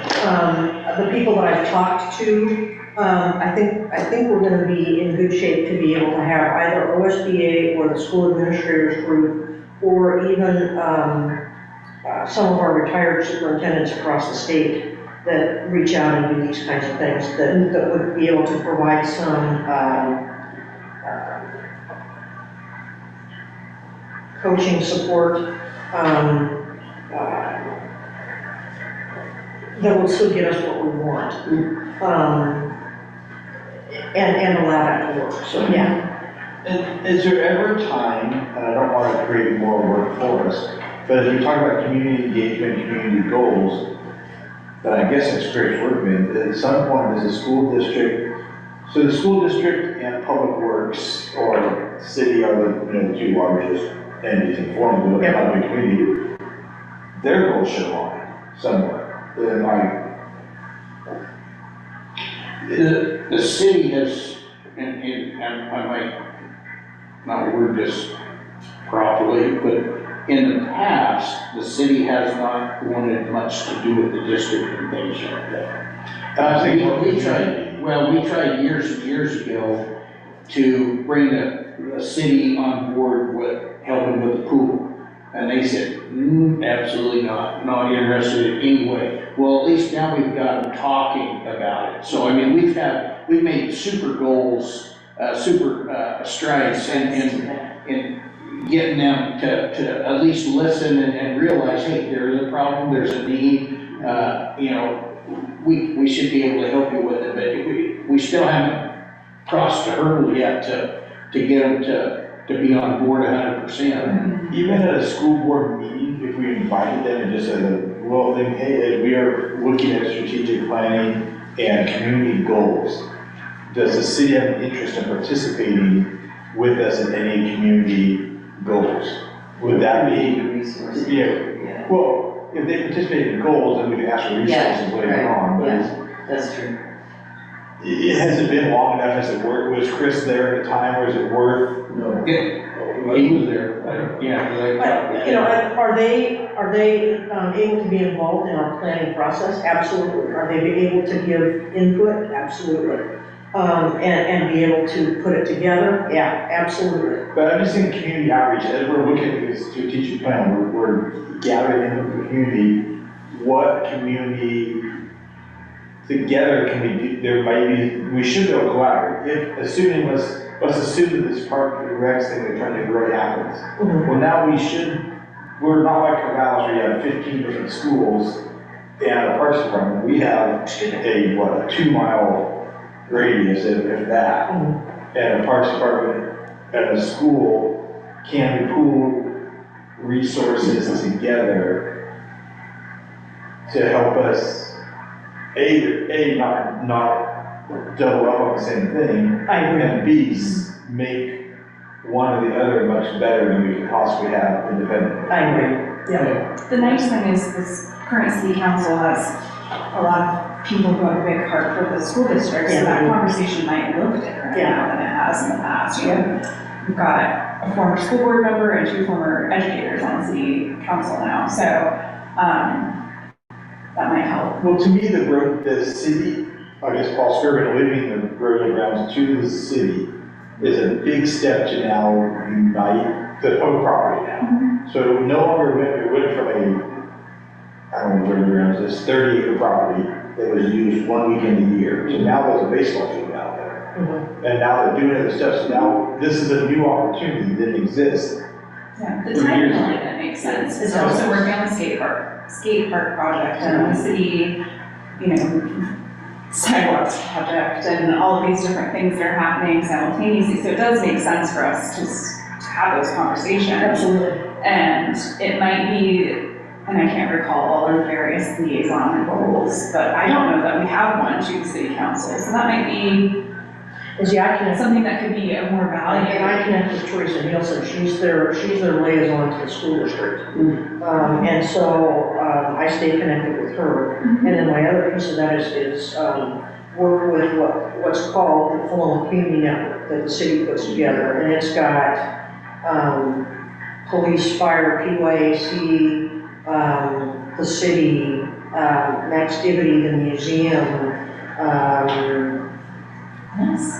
us, and I mean, the Saturday market.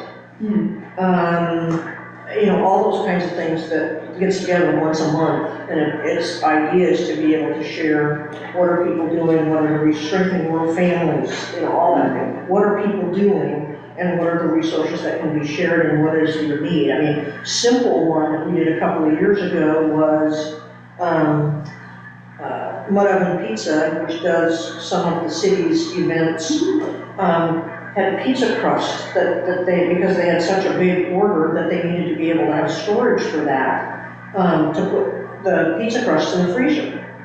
It's summertime, we got district freezers, we can, I mean, and so it's just, it's those kinds of opportunities that we can do to be able to problem solve together. And again, that falls under community collaboration. So if we're looking at these as our guiding principles, then maybe one of the tactics underneath this is working more closely with the city to align on large projects that might be people power and finances. That's the mission statement, responsible citizens and stewards of the world. Sure. Responsible citizen is. Besides donations, where does PYAC get their funds? They do some grant writing. They're paid to participate. Yeah, that's their, you know, they have They don't get anything from the city or the county? no, they don't get anything, not that I'm aware of. from the city.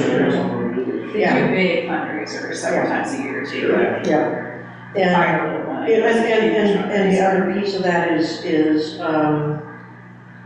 they don't pay to use their facilities. So, that saves them Saves a big amount of dollars. Do we require them to carry their own insurance, right, or are they? Yeah. Okay, I thought so, but I couldn't remember at the moment. So I don't know, back to funding, so part of this whole, fall thing, that they have money to do this, is her name Christine Drazen, is that the lady running for governor? Yeah. Yeah, So she came here and, because she was touring rural communities, so she met with the quality on a work night there. And she showed up there and met with the work party, and she was asking questions, and she said, well, you guys, I understand you guys are sold out every year, why don't we build a big facility? You don't have the money. She goes, well, that's what we do. So she told her to go strike there with her helper, write that down, get them funding. So Daryl, I was there that day, we were doing a hayfield in the parking lot. Daryl's like, I think facility's full of crap. There's a big thing going in.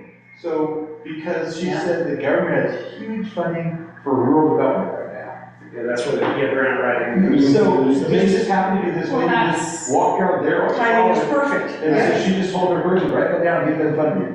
Well, now in August starts a new road agreement. Yep. So, there's funding available. I don't know if that helps with the schools, but as we were talking about the pool, it's a rural development for, so maybe there's funding to close down the pool and build another one. But anything that, That's like that helps the city build a pool or an auditorium or something, helps the school. That's sure. And that the school doesn't have to build or maintain that. Right. It's in the recreation district, paid for by the community who uses it and who pays the taxes, you know, to do it. And that's why I'm saying strategic planning need to involve them, because like I said, this was a chance encounter, this lady that shows up and gives $5 million, I think was what the frolic was. They got $5 million in grants, they had to go up to 500,000. Yeah. And I think if they had to go up to 500,000, they got $5 million or something like that. Yeah. And so they got their 500,000 in-kind funding, like Mike River donated X number of 100,000 in concrete. Yeah. So this in-kind funding, they got their match money, and then the federal grant came through. Yeah, and I think the other thing that we know is, we're going to, I'm sure here, as we talk about facilities, that gee, wouldn't it be nice if we could build 3 new schools? Well, we can't, the tax base isn't gonna support 3 new schools. But if we can get in a partnership with the city to have an auditorium or pool or something like that, that means that we don't have to build it. Right. But we can do some mutual benefit, then it allows us to stretch the dollars that we'll be asking for when we get to a facility project. Yeah.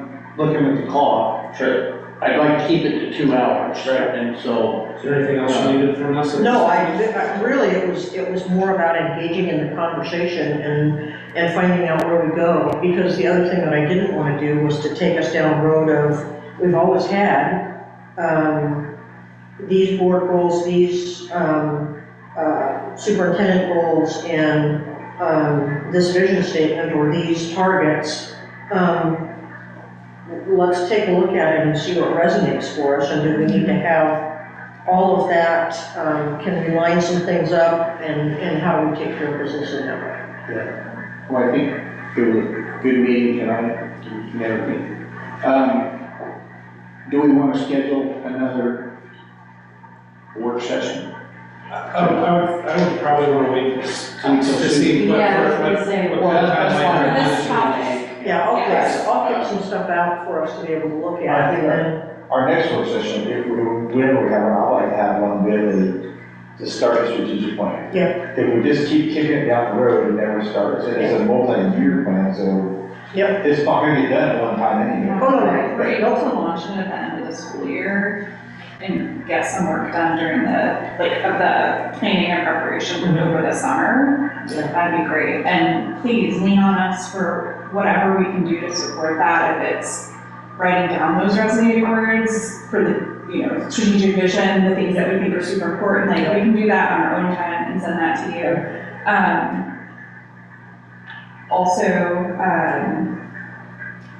We made a pledge to you during your review process that we would also meet with you at least quarterly as a board to discuss how we can support your goals and your professional development opportunities and things like that. So I want to make sure that that is something we also consider. Now that's executive session, this is really more specifically, but I just want to make sure that we continue to have that as something that we do at least quarterly.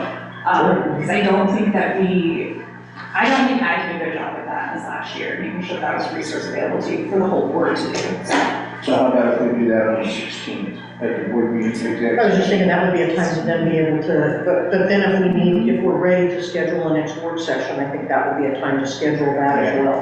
Yeah. But what I would gonna throw out there is the board self-evaluation.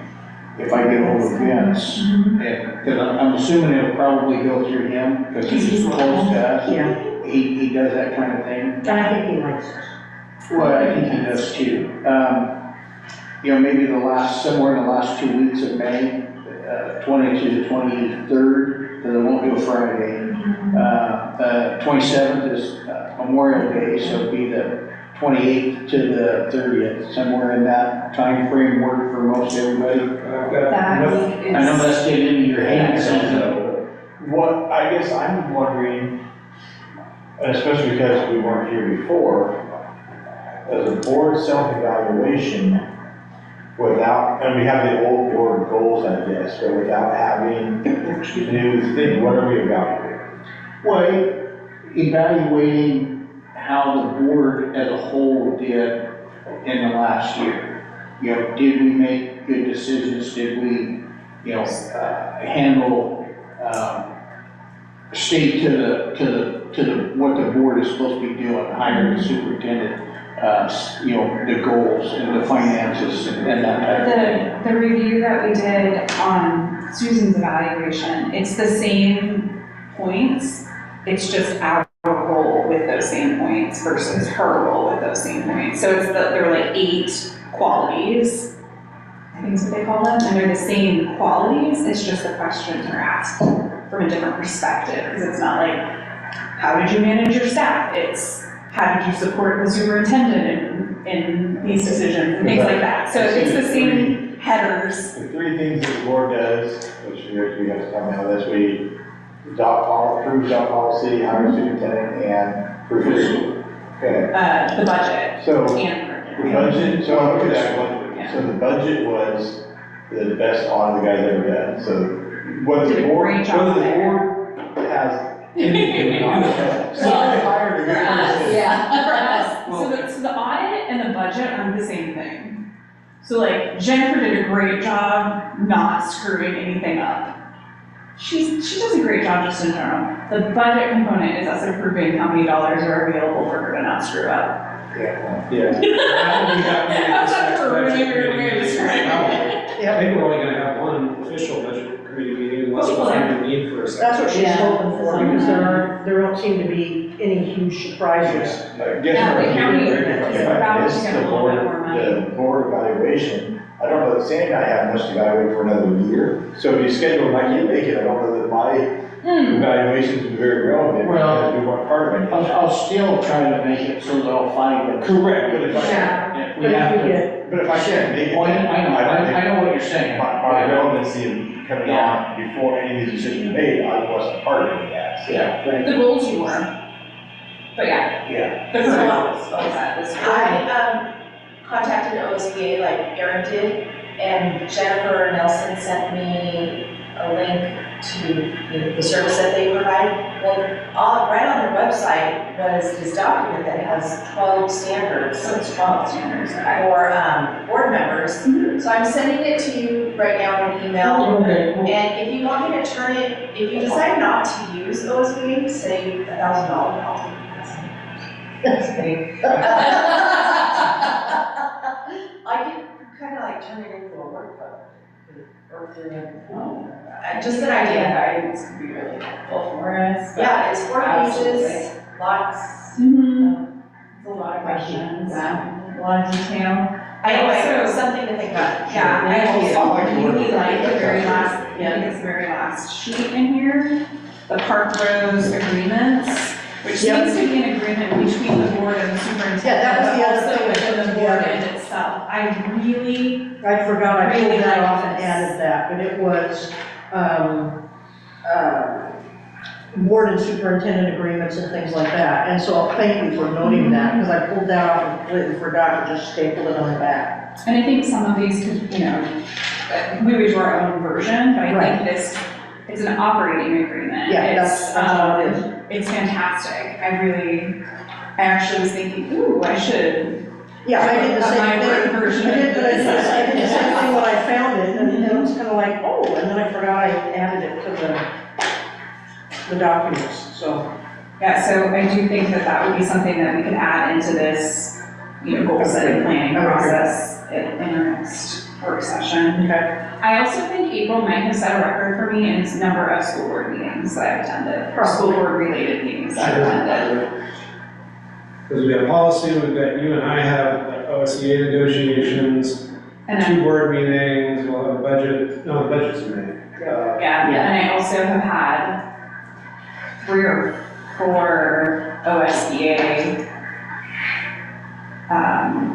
committee meetings since I'm on that committee.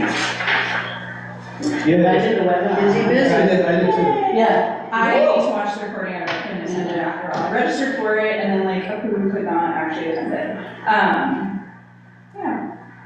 Well, thank you, I appreciate it. Okay, so, One thing before I forget, the meeting right before this is our local delivery system transformation committee for our healthcare organization. One of the things that came up is one of the local groups is ROCC, I cannot remember what the acronym stands for. They are contacting all of the school districts in, I think, the Tri-County area to discuss with the McKinney-Vento coordinator, specialist, whatever the title is, to talk about housing insecurity and houselessness for students, for youth. It's ages 10 through 24. They have a large grant to do some research and some outreach and some different things. So I thought you had said that it was Mike who does that. So I let the person know who it is in our district. Thank you. And that they should feel free to reach out. to the district Yeah, and office. Mike's the homeless liaison, so. 'Cause it's he's the just- right person. It's gonna be really important, I think they're gonna be able, my understanding is the goal is to get some accurate numbers that aren't based on that horrible score where there's like I don't know if you know how funding works from the federal government for houselessness. There's one day of the year when people have to physically go out and count how many unhoused people there are in their whole area. They literally physically have to go out and count how many people. They can't use any of their numbers, they can't use it based off of what they've spent, what they know they need. And it's one day every year, and that's how the funding is determined. Horrifying. Well, could I also need more than one person to count it? Yes. And frankly, Philomath probably would also to know where everybody is, but, yeah, so. Michael Couch is his name, who, and he runs, oh gosh, which one is he with? The ZOC, I can't remember. He's with one of the major local organizations who work with, people in varying levels of need. And that's a really cool committee. Consortium? Is that a It's, different one? That might be the one that he is the executive director. There are too many acronyms in those meetings, and I do lose my mind partway through. But I thought that was a really important one to share. Thank you, I appreciate that. And I'll talk to you offline about some other stuff too, offline. Oh my God, I work too much in the corporate office. So do we want to handle the board self-evaluation ourselves with I would like to see what she sends us via email and then decide, okay, so, I agree. so you might hold off on talking to Vince for. Yeah, well, that's why I was asking. So The only thing I would want to know is if they also help us with some of that goal setting and measurement component I'm of it. sure they do. Under that same umbrella of like the 1 fee. All right, what I'll do is I'll get a hold of Vince, I'll make contact with Vince, and I'll ask him, I'll ask him what services are included on the board evaluation, you know, and what they do. Okay, sure. It's probably listed on the website, but I like to talk to people. It was actually. Well, yeah, but specifics. I'd rather talk to people Yeah. and get more out of that, so, okay. All right, well, we will. I have one more thing. Sure. I'm going to turn it I was, Do it. This is a side note, I've got Timbertown reserved for the second Saturday for the next 3 months oh, to have coffee with the board. yeah, Oh, okay. So it's May 11th from 9 to 11. I'm not going to go to any of my teacher class every second Saturday. Oh, I'm sorry. That's okay. I didn't know that. We'll catch the next 3 months after that. Yeah, if it works, if we get, you know, I told them I just want to reserve for 3 months just What because. time did you say it starts? 9 to 11. yeah, but then we're only doing 2 board members. 2 board members. Yeah. So I kind of wanted to know if, so you're out. I'm out. So, Change to a different day or. I guess that, That Saturday I'm out. I can, I'll do that. on the 11th? Yeah, Okay, so, the only thing and I can do it, it's from 9 to 11. yeah. After that, I got Republic Services Household Waste, and I got 40 years of household waste. Oh, That's it. wow. Yes, That's it's a hazardous waste. It's a hazardous waste. 9 to 2 though, Not yeah, hazardous, 5 hour. hazardous, It's yeah, a 5 hour window. yeah. Thank you, from because 9 to 2. I have a couple of big rechargeable batteries that I think fall under that I need. Yeah. I don't have any other stuff, but. Another thing before we. What's that, Susan? Your other days. The other days then would be. June is graduation, is the next. Is that graduation Saturday, June Oh, then I 8th, should. so that'll have to get rescheduled. And then July, And July is probably weekend. 13th, yeah. So Well, that would be maybe, probably. maybe switch it to the. Yeah, well, wait, so maybe I'll go to Third. the 3rd, I'll have to talk to them and see if we can. Yeah. 3rd is. They're not gonna want you to Central. reserve it during the frolic anyway, they probably didn't look at their calendar. No, neither did I, because I was driving. They're gonna want that frolic weekend wide open in there. Yeah, because the 20th is the second stroll, so yeah, we'll figure it out, but let's see what kind of reception we get for the first one, and then if we need to change the days Yeah. or whatever. That's And how fine. are you putting the word out about that? So I thought I'd get in touch with Brad once I had somebody else do it with me and have him I'll just put a bleep in there. I'll cut out the meter board. Do you need? Yeah, we can read it, What was that? yeah. Do you need Who to does that? reach out to Brad to put But I don't word know. in that we're doing that as a board? The one. No, she's. I can't. She's, chamber. City, Yeah. So you're gonna talk to Brad? whoever the new roof goes. Oh, I don't know. I thought you just said that. No, I didn't say anything about talking about it, but I said. No, I don't mind getting in touch with him at all. Okay. I just thought you said, well, I can talk to Brad. No. One thing I did want to throw out there has nothing to do with the school board. The 18th of May is the taco dinner, Oh, yes. taco bar dinner Yes. out at Washington. And, I mean, they have kind of changed the way they do things as far as, you know, everybody knows it's not a potluck anymore because we can't do that. Right, So they have a taco bar, $5 for dinner. it's good. You can't, and I hear that the guy who's supplying the beef is a local guy. Yeah, I heard that too. And I heard. What time? Dinner's at 6, I believe. You can't be right, I thought. I might be back from Portland in time. Yeah. Well, you can come after that for the dessert auction or Okay. the auction. Oh my God, Ryan, the pies were like hundreds of I think we get dollars. Yeah, well, it used to be a dessert auction, now they have all kinds of different things. I picked up a basket from, Bell Fountain Community Store, or, not community store, but the Bell Fountain Store.